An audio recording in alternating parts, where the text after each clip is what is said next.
అనుదిన వాక్య ధ్యానాంశము సామెతల గ్రంథం 21వ అధ్యాయము 30వ వచనాన్ని ధ్యానం చేద్దాం. యెహోవాకు విరోధమైన జ్ఞానమైనను వివేచనైనను ఆలోచన అయినను నిలవదు. ప్రేమ నా దేవుని వల్లరా, మనిషి జ్ఞానం కలిగిన వాడు. మిగిలిన జంతువులు, సకల చరాచర జీవరాశులన్నిటికంటే మనిషి తెలివైనవాడు, జ్ఞానం కలిగినవాడు, ఆలోచన వివేచన శక్తి కలిగినవాడు. అయితే ఈ జ్ఞానము, ఈ వివేచన, ఈ ఆలోచన ఇదంతా కూడా దేవుని వలన కలిగిందే కానీ మనం సొంతంగా తెచ్చుకున్నది కాదు. దేవుడు మనల్ని ప్రేమించి భూమి మీద బ్రతకటానికి రకరకాలైన వాటిని మనము ఉపయోగించుకోవటానికి, నూతనమైనవి మనము కనుగొనటానికి దేవుడు మనకు జ్ఞానం ఇచ్చాడు. కానీ ఈ జ్ఞానము దేవునికి విరోధంగా చేస్తాను అంటే, దేవునికి విరోధంగా లేస్తాను అంటే అది ప్రమాదకరము, అది ఇబ్బందికరం. ఆ మధ్యకాలంలో రోబో ఏ విధంగా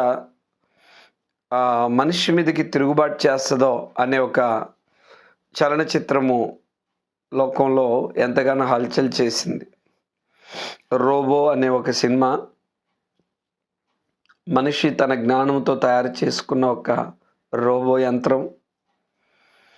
అది ఏ విధంగా తయారు చేసిన వ్యక్తి మీదనే తిరుగుబాటు చేసింది, చివరికి దాన్ని ఏ విధంగా ఈ తయారు చేసిన వ్యక్తి అంతమొందించాడు అనే విషయాన్ని లోకమంతటికి ఒక విదితం. అయితే ఈరోజు మనిషి కూడా దేవుని మీద తిరుగుబాటు చేస్తున్నాడు. మనము దేవుడు చేత చేయబడిన వారము, దేవుని వలన మనము సృష్టింపబడిన వారము. దేవునికి విరోధంగా మనము కార్యం చేస్తే, దేవునికి విరోధంగా మనము లేస్తే, ఒకరోజు మనకు ఆ రోబోకు పట్టిన గతి మనకు కూడా పడుతుంది అనేది కూడా మనము గమనించాల్సిన అవసరం ఉంది. ప్రసంగి గ్రంథం 3వ అధ్యాయము 11వ వచనంలో, దేని కాలమందు అది చక్కగా నున్నట్లు సమస్తమును ఆయన నియమించున్నాడు. ఆయన శాశ్వత కాల జ్ఞానమును నరుల హృదయమునందు ఉంచి ఉన్నాడు. కానీ దేవుడు చేయి క్రియలను పరిశీలనగా తెలుసుకున్నటకు అది చాలదు. దేవుడు తన శాశ్వత కాల జ్ఞానమును నరుల హృదయంలో ఉంచాడట. ఏ జంతువు హృదయంలో, పక్షి, అలాగే జలచరాల్లో హృదయాల్లో వాటిలో ఉంచలేదు. వాటికి హృదయం లేదు. నరుల హృదయంలో ఉంచాడట. మనకు ఒక హృదయము, ఆ హృదయంలో దేవుని జ్ఞానం. ఇలాంటి జ్ఞానం కలిగి ఉన్న మనము దేవునికి విరోధంగా మనం లేచినప్పుడు, దేవునికి విరోధంగా మనం ఆలోచన చేసినప్పుడు ఈ జ్ఞానము నశించిపోద్ది, లయమైపోద్ది. అది ఎందుకు పనికిరాకుండా పోద్ది.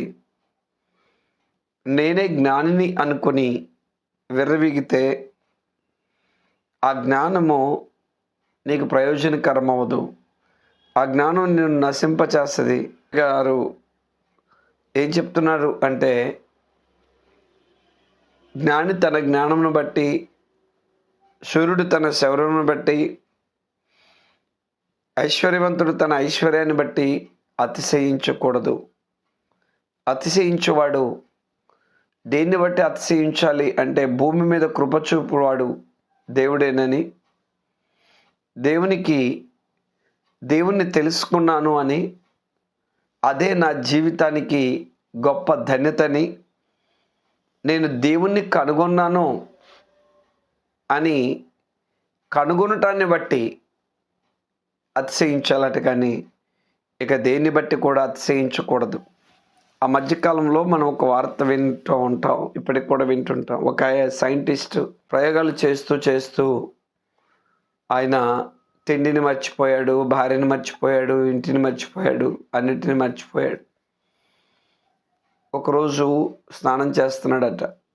స్నానం చేస్తూ ఆయనకు ఆ ప్రయోగము స్ట్రైక్ అయిందట. ఆ స్నానం చేస్తున్న సమయంలో ఆయన ఏదైతే ఎదురు చూస్తున్నాడో ఆ ఫార్ములా అతనికి మనసుకు తట్టింది, అతని ఆలోచనలకు వచ్చింది. వెంటనే తాను ఎక్కడున్నాడో కూడా మరిచిపోయి అతను వీధుల్లోకి పరిగెత్తి యురేకా యురేకా యురేకా అని కేక వేశాడట. యురేకా అంటే కనుగొన్నాను అని కేక వేశాడట. ప్రేమ దేవుని వల్లరా అతని సంతోషము అవధులు లేవు. కారణం ఏంటి అంటే అతడు ఆశించినది, అతడు ఎదురు చూస్తుంది కనుగొన్నాడు. అది కనుగొన్నప్పుడు అతని సంతోషము అవధులు లేవు. కానీ ఇక్కడ కనుగొనవలసింది ఈ లోక సంబంధమైన వాటిని కాదు, నిన్ను సృష్టించిన దేవుని కనుగొన్నావని నువ్వు అతిశయపడాలి అని దేవుని వాక్యం తెలియజేస్తుంది. ప్రియమైన దేవుని వల్లరా ఈ లోక జ్ఞానాన్ని బట్టి, ఐశ్వర్యాన్ని బట్టి, లేకపోతే తెలివితేటలను బట్టి, నీ యొక్క శక్తిని బట్టి కాదు, నీ ఆలోచనని బట్టి కాదు నువ్వు అతిశయించాల్సింది, ఉప్పొంగాల్సింది, తిరుగుబాటు చేయాల్సింది. దేవుణ్ణి కనుగొనటంలో గొప్ప సంగతి ఉంది, దాన్ని బట్టే పడమంటున్నాడు. అయితే ఇక్కడ మనము దేవునికి విరోధంగా ఉన్న ఏ జ్ఞానమైనను, ఏ వివేచనైనను, ఏ ఆలోచన నెరవేరదు అనే విషయాన్ని మనం చూస్తూ ఉన్నాం. అదే విషయాన్ని మనం చూస్తే యోబు గ్రంథము 5వ అధ్యాయము 13వ వచనాన్ని మనం చూస్తాం. జ్ఞానులను వారి కృత్రిమములోనే ఆయన పట్టుకొను, కపటుల ఆలోచనను తలక్రిందు చేయను. ఈ లోకంలో జ్ఞానులు అనబడిన వారు ఎవరైనా ఉంటే ఆ జ్ఞానము దేవుడిచ్చింది అని మొట్టమొదటిగా మనం గమనించాలి. జ్ఞానులను దేవుడు లక్ష్యపెట్టడు. దేవునికి విరోధంగా తనకున్న జ్ఞానాన్ని ఉపయోగించినప్పుడు, దేవునికి విరోధంగా నిలబడ్డప్పుడు, దేవునికి విరోధంగా లేచినప్పుడు దేవుడు ఆ జ్ఞానాన్ని లక్ష్యపెట్టడు.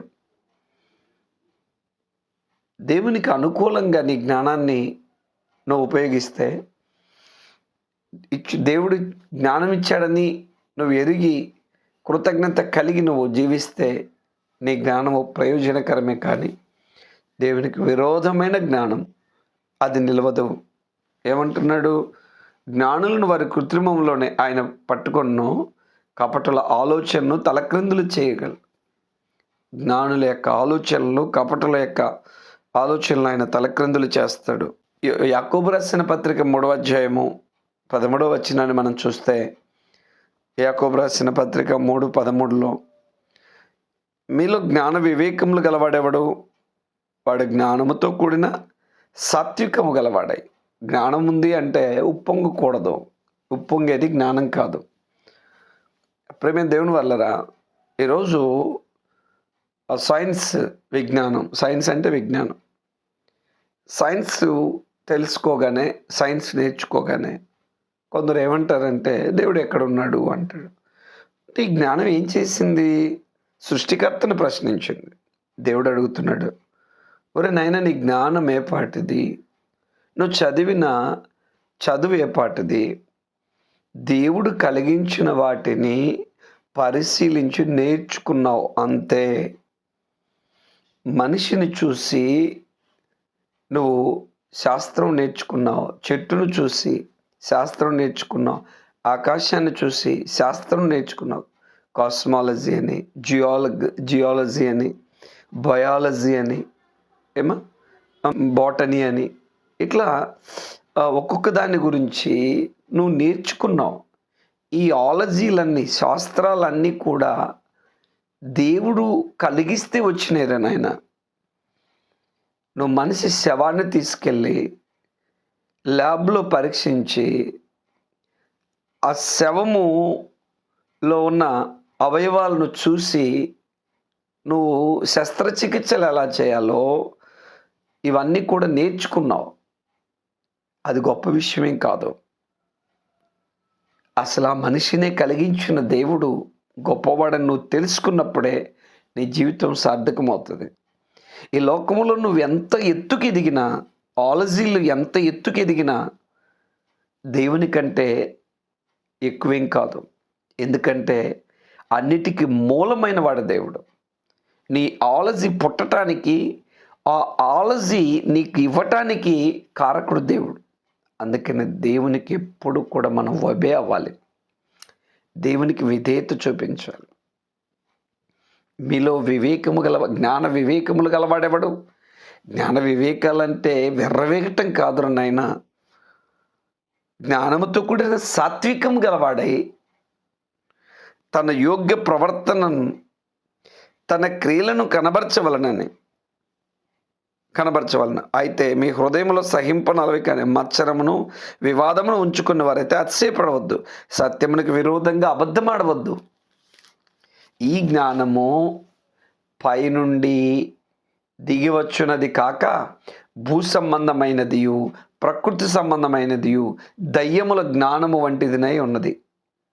ఎలయనగా మత్సరమును వివాదమును ఎక్కడ ఉండనో అక్కడ అలరియు ప్రతి నీచ కార్యమును ఉండను. అయితే పైనుండి వచ్చిన జ్ఞానము మొట్టమొదట పవిత్రమైనది, ఆ తర్వాత సమాధానకరమైనది, ఆ తర్వాత మృదువైనది, సులభముగా లోబడినది, కనికరముతోనూ మంచి ఫలములతో నిండుకొనింది, పక్షపాతమైన వేషధారణైన లేనిదినై ఉన్నది. నీతి ఫలము సమాధానము చేయవారికి సమాధానమందు విత్తబడను.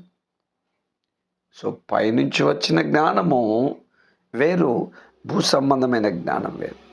భూ సంబంధమైన జ్ఞానము కూడా దేవుడు నీకు ఇస్తేనే వచ్చింది. ఈ జ్ఞానాన్ని చూసుకొని నువ్వు పొంగొద్దు, అతిశయపడొద్దు. దేవుడిచ్చే జ్ఞానం మీద ఆధారపడు. కొరింథీయులకు రాసిన మొదటి పత్రిక 1వ అధ్యాయము 25వ వచనం. దేవుని వెర్రితనము మనుషుల జ్ఞానము కంటే జ్ఞానము గలదే. దేవుని బలహీనత మనుషుల బలము కంటే బలమైనది. దేవుని వెర్రితనమే మనుషుల జ్ఞానాన్ని మించితే ఆయన జ్ఞానం ఎంత గొప్పదై ఉండాలి.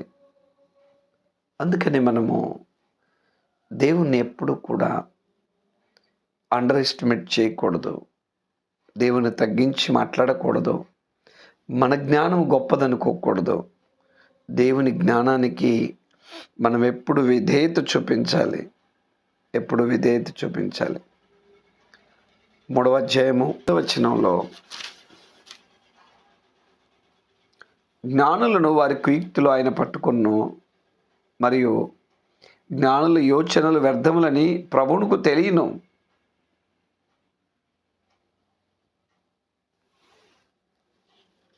పద్దెనిమిదవ వచనాన్ని కూడా మనం చూస్తే,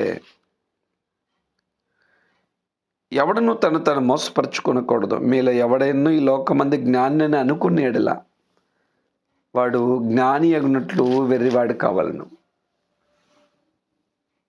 ఈ లోక జ్ఞానము దేవుని దృష్టికి వెర్రితనమే.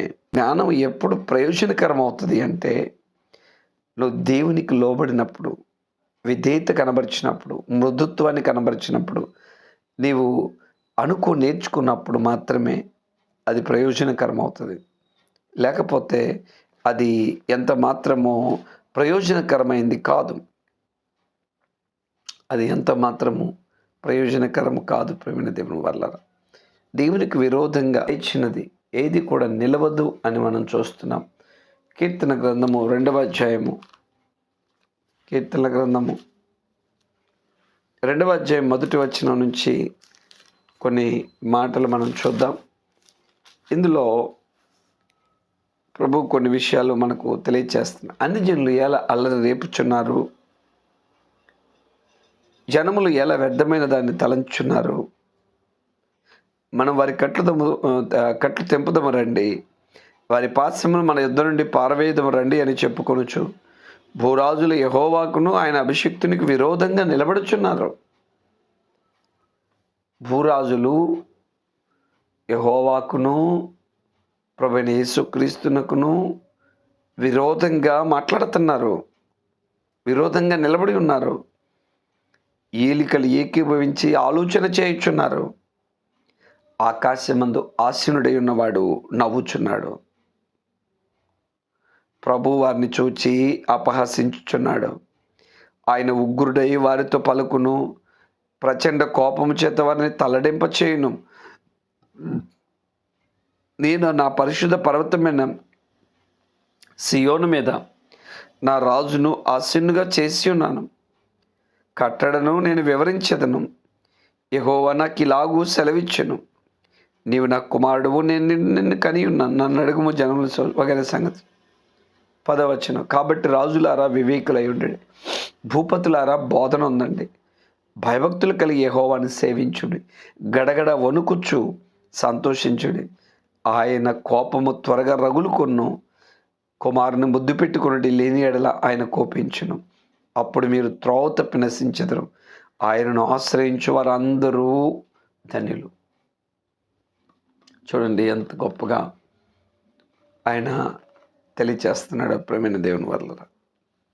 దేవునికి విరోధంగా మరి జ్ఞానులైతేనేమి, భూరాజులైతేనేమి, అధిపతులైతేనేమి, అన్ని జనులైతేనేమి విరోధంగా నిలబడటం, విరోధంగా మాట్లాడటం, విరోధంగా క్రియలు చేయటం అది నిలవదు, అది నిలవదు. దేవుని ప్రణాళికకు ఏది వ్యతిరేకంగా ఉన్నా కూడా, ఏది ఆలోచించినా కూడా అది ఎప్పటికీ నిలవదండి. ఎందుకంటే దేవుని యొక్క మాటలను, ఈ గ్రంథాన్ని మరి చులకనగా చూసేవారు, దేవునికి విరోధంగా మాట్లాడేవారు, దేవుని యొక్క కోరికను భూమి మీద జరగకుండా చూడాలి అని ఆలోచన చేసేవారు, వారు కొన్ని దినాలకు వారి ఉనికిని కోల్పోయి ఈ మట్టిలో కలిసిపోయారు. అయితే దేవుడు ఆయన యొక్క ప్రణాళిక, ఆయన ఇచ్చిన గ్రంథము అది సజీవంగా నిలబడింది. వోల్టేర్ అనే ఒక ఫ్రెంచి రచయిత, ఈయన ఏమన్నాడు అంటే, బైబిలు ఈ భూమి మీద లేకుండా పోతుంది, రానున్న 100 సంవత్సరాల్లో దాని ఉనికిని కోల్పోతుంది, బైబిలు అంతమొందించాలి అనే ఒక స్టేట్మెంట్ ఇచ్చాడు. ప్రేమైన దేవుని వల్లరా, వోల్టేరు కొన్ని దినాలకు మరణించాడు, మట్టిలో కలిసిపోయాడు. అయితే అతను చెప్పినట్లుగా ఈ యొక్క బైబిలు తన ఉనికిని కోల్పోలేదు. క్రీస్తు 17-18 శతాబ్దానికి చెందిన ఇతను ఆ తర్వాత తన ఉనికిని కోల్పోయాడు, తన ఉనికిని కోల్పోయాడు, తన అస్తిత్వాన్ని కోల్పోయాడు. ప్రేమైన దేవుని వల్ల ఇతను మరి మట్టిలో కలిసిపోయాడు, కానీ దేవుని వాక్యము మట్టిలో కలిసిపోలేదు. దేవుని వాక్యము అది సజీవంగా నిలబడింది. అది ఎప్పటికీ, అప్పటికి, ఇప్పటికీ, ఎప్పటికి కూడా అది సజీవంగానే ఉంది. అతని గృహము ఆ తర్వాత ఈ యొక్క దేవుని వాక్యాన్ని ప్రకటించటానికి దేవుడు వాడుకున్నాడు. అతని ఇంటి నుంచి అనేక గ్రంథాలు, బైబిల్ గ్రంథాలు మరి బయటికి రావటానికి ఆ ఇంటిని దేవుడు ఉపయోగించుకున్నాడు. చూడండి, దేవునికి విరోధంగా నిలబడ్డ ఏ వ్యక్తి అయినా, ఏ ఆలోచన అయినా ఏది కూడా నిలవదు, ఏది కూడా నిలిచేది కాదు. దేవుడు శక్తివంతుడు, ఆయన ఆలోచనలు ఆయన నెరవేర్చుకున్న దేవుడు. ఆయనకు విరోధంగా మనం ఏది చేసినా కూడా అది ఫలించదు, గుర్తుపెట్టుకోవాలి. అది ఎప్పటికీ ఫలించదు. దేవునికి విరోధమైనది ఏది కూడా నిలవదు. మనందరికీ తెలిసినట్టుగా కొత్త నిబంధనలో పౌలు గారు మరి మిగిలిన వారందరికంటే కూడా, అపోస్తులందరికంటే కూడా లేటుగా వచ్చాడు, కానీ గొప్ప సేవ చేశాడు. ఈ పౌలు గారు మరి దేవునికి విరోధంగా, ఆయన యొక్క చిత్తానికి విరోధంగా, ఆయన ప్రణాళికకు విరోధంగా ఆయన ఎన్నో పనులు చేయటానికి ప్రయత్నించాడు. ఆయన సామ్రాజ్యాన్ని కూకటి వేళ్లతో పెకలించటానికి ఎన్నో ప్రయత్నాలు చేసి, అయితే ఈ ప్రయత్నాలన్నీ కూడా ఫలించకపోగా చివరికి తనకు తానే దేవునికి లోబడిపోయాడు. ప్రకారం 26వ అధ్యాయము 9వ వచనం నుంచి, నజరేయుడైన యేసు నామమునకు విరోధముగా అనేక కార్యములు చేయవలని నేను అనుకుంటుని. ఆయనకు విరోధంగా అనేక కార్యాలు చేయాలని నేను అనుకున్నాను. యెరూషలేములో నేను అలాగూ చేసి తిని, నేను ప్రధాన యాజకుల వలన అధికారం పొంది పరిశుద్ధులను అనేకులను చెరసాల్లో వేయించి వారిని చంపినప్పుడు సమ్మతించి తిని, అనేక పర్యాయములు సమాజ మందిరంలోనూ వారిని దండించి వారి దేవదూషణ చేయనట్లు బలవంత పెట్ట చూచి తిని, మరియు వారి మీద మిక్కిలి క్రోధము గలవాడనై ఇతర పట్టణములకు వెళ్ళి వారిని హింసించుంటిని. అందునిమిత్తం నేను ప్రధాన యాజకుల చేత అధికారమును ఆజ్ఞయు పొంది దమస్కునకు పోవుచుండగా, రాజా, మధ్యాహ్నమందు నా చుట్టూను నాతో కూడా ఉన్న వారి చుట్టూను ఆకాశం నుండి సూర్య తేజస్సు కంటే మిక్కిలి ప్రకాశమానమైన ఒక వెలుగు త్రోవలో ప్రకాశించుట చూచితిని. మేమందరమును నేల పడినప్పుడు, సౌలా సౌలా నన్ను ఎందుకు హింసించున్నావు? ముని కోళ్ళకు ఎదురుతనుట నీకు కష్టమని ఎబ్రి భాషలో ఒక స్వరము నాతో పలుకుట వింటిని. సో వగైరా సంగతులు ఆయన తెలియజేస్తున్నాడు. నజరేయుడైన యేసునకు విరోధంగా నేను నిలబడాలి, ఆయన సామ్రాజ్యం భూమి మీద లేకుండా కూకటి వేళ్లతో పెకలించాలి అని నేను అనుకున్నాను. కానీ ఏమైంది?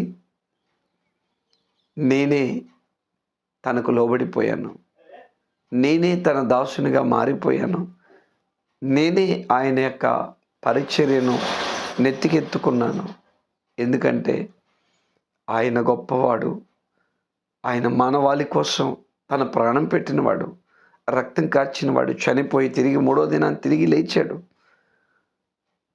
మనుషులకు విరోధంగా మనం ఏదైనా కార్యం చేస్తే అది ఇబ్బంది ఉండదు, కానీ దేవునికి విరోధంగా మనం ఏం చేసినా అది నిలవదు. దేవునికి విరోధంగా మనము ఏమీ చేయలేము అని దేవుని వాక్యం తెలియచేస్తూ ఉంది. అపోస్తుల కార్యములు 5వ అధ్యాయము 33వ వచనం. అపోస్తులు యేసును ప్రకటిస్తున్నప్పుడు మరి ఎదురైన సమస్యలు, ఆ టైంలో గమలీయేలనే ధర్మశాస్త్ర బోధకుడు మాట్లాడిన మాటలు మనం చూస్తే, వారి మాట విని అత్యాగ్రహం తెచ్చుకొని వీరిని చంపనుద్దేశించగా, సమస్త ప్రజల వలన ఘనత నొందిన వాడును ధర్మశాస్త్రోపదేశకుడైన గమలీయేలను ఒక పరిసయ్యుడు మహాసభలో లేచి, ఈ మనుషులను కొంతసేపు వెలుపల ఉంచుడని వారికి ఆజ్ఞాపించి వారితో ఇట్లను, ఇజ్రాయేలీలారా, ఈ మనుషుల విషయమై మీరేమి చేయబోచున్నారో జాగ్రత్త సుమండి. ఈ దినములకు మునుపు దూదా అను వాడొకడు లేచి తాను గొప్పవాడని చెప్పుకొనుచు ఇంచుమించు 400 మంది మనుష్యులను వానితో కలుసుకొండ్రి. వాడు చంపబడిన, వానికి లోబడిన వారందరూ చెదరి వ్యర్థులైరి. వానికి తర్వాత జనసంఖ్య దినముల్లో గల్లీడైన యూదా అని ఒకడు వచ్చి ప్రజలను తనతో కూడా తిరుగుబాటు చేయ ప్రేరేపించను. వాడు కూడా నశించెను, వానికి లోబడిన వారందరూ చెదిరిపోయారు. కాబట్టి నేను మీతో చెప్పినదేమన్నా, ఈ మనుషుల జోలికి పోక వారిని విడిచిపెట్టండి. ఈ ఆలోచన అయినను ఈ కార్యమైనను మనుషుల వల్ల కలిగినదైనా అది వ్యర్థమగును, దేవుని వల్ల కలిగినదైనా వారిని మీరు వ్యర్థపరచలేరు. మీరు ఒకవేళ దేవునితో పోరాడు వారగురుసుమే, దేవుని వలన కలిగినది మనుషుడు వ్యర్థపరచలేడు. దేవునికి విరోధంగా రూపింపబడిన ఏ ఆలోచన, ఏ జ్ఞానము, ఏ వివేచన వర్ధిల్లదు.